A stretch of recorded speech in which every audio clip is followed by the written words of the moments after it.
আমি চাকৰি নামত দুৰ্নীতি হ'ব নিদিও কিন্তু মই দেখা পাইছো যে প্ৰথম এডিআৰি পাতোতে 7 লাখ ল'ৰা ছোৱালীয়ে পৰীক্ষা দিছিলে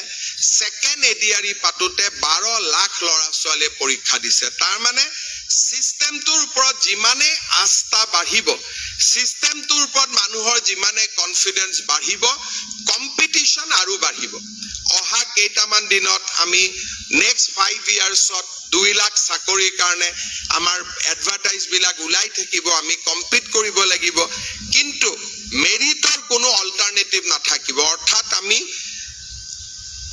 মেধাৰ শক্তিৰ ফলতে আমি চৰকাৰত চাকৰি পাব লাগিব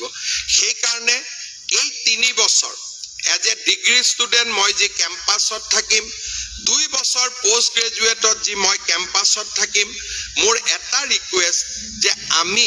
শিক্ষাৰ ক্ষেত্ৰত সিনসিয়াৰ হ'ব লাগিব অধ্যয়নৰ লগত আমি জড়িত হৈ থাকিব লাগিব মধ্যবিত্ত মানুহৰ বাবে অধ্যয়নৰ বিকল্প নাই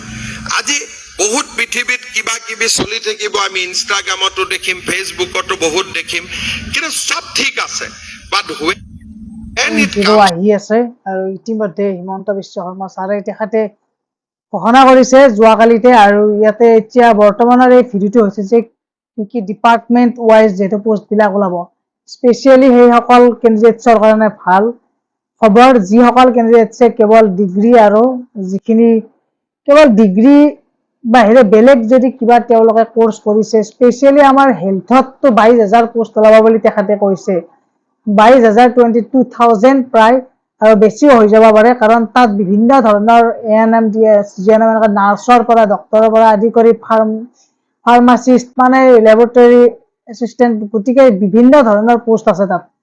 গতিকে সেইখিনি কাৰণেতো ভাল খবৰ আৰু বাকী যিখিনি নৰ্মেল আমাৰ গ্ৰেজুৱেট বা পোষ্ট গ্ৰেজুৱেট বা আমাৰ হায়াৰ ছেকেণ্ডাৰী মেট্ৰিক পাছৰ কাৰণেও ওলাব প্ৰায় টোটেল 2 লাখ পোষ্ট আপকামিং আৰু এইটো কেতিয়া মানে দিব চাওক আমাৰ এতিয়া চৰকাৰে অলৰেডি আমাৰ ক'ত কিমান পোষ্ট আছে ডিটেইলছ বিলাক ডিপাৰ্টমেণ্ট বিলাকৰ পৰা লৈছে এতিয়া আমাৰ যেহেতু আমাৰ লোকপিয়ল সেন্সাস চলিব যেহেতু আগষ্ট মাহত আৰু ছেপ্টেম্বৰ মাহত গতিকে সেন্সাস এই ছেপ্টেম্বৰ মাহ পৰ্যন্ত আপোনালোকৰ কোনো ধৰণৰ বিজ্ঞাপন তেনেকুৱা নোলায় তাৰে পিছত আপোনালোকৰ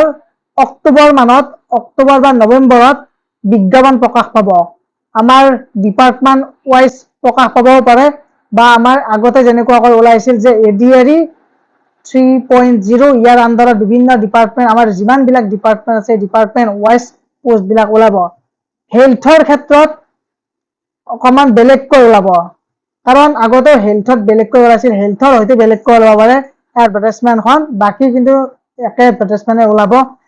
আৰু কম্পিটিশ্যন বহুত হ'ব আৰু অলৰেডি আমাৰ হিমন্ত বিশ্ব শৰ্মা ছাৰে কৈছে যে আমাৰ প্ৰথমবাৰ 7 লাখ কেণ্ডিডেটছ হৈছিল তাৰে পিছত 12 লাখ হ'ল এইবাৰ হয়তো 20 লাখো হৈ যাব পাৰে কেণ্ডিডেটছ গতিকে বহুত কেণ্ডিডেটছে পৰীক্ষা দিম বুলি ৰখি আছে যিহেতু সেইকাৰণে আৰু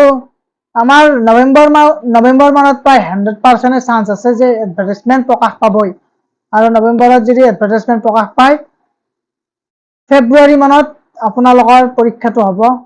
জানুৱাৰী ফেব্ৰুৱাৰীত যদি নহয় মাৰ্চৰ পিছত পৰীক্ষাটো হ'ব কাৰণ ফেব্ৰুৱাৰী মাহত আৰু মাৰ্চৰ মাহতো তাৰমানে আমাৰ যিটো সেন্সাসৰ ছেকেণ্ড ফেজ চলিব যিহেতু সেইকাৰণে গতিকে তথাপিও বিজ্ঞাপন প্ৰকাশ পোৱাটো পাবই মানে এইটো বছৰতে আৰু নেক্সট ইয়াৰ হয়তো পৰীক্ষা হ'ব নেক্সট ইয়াৰটো হ'বই লাগিব অবভিয়াছলি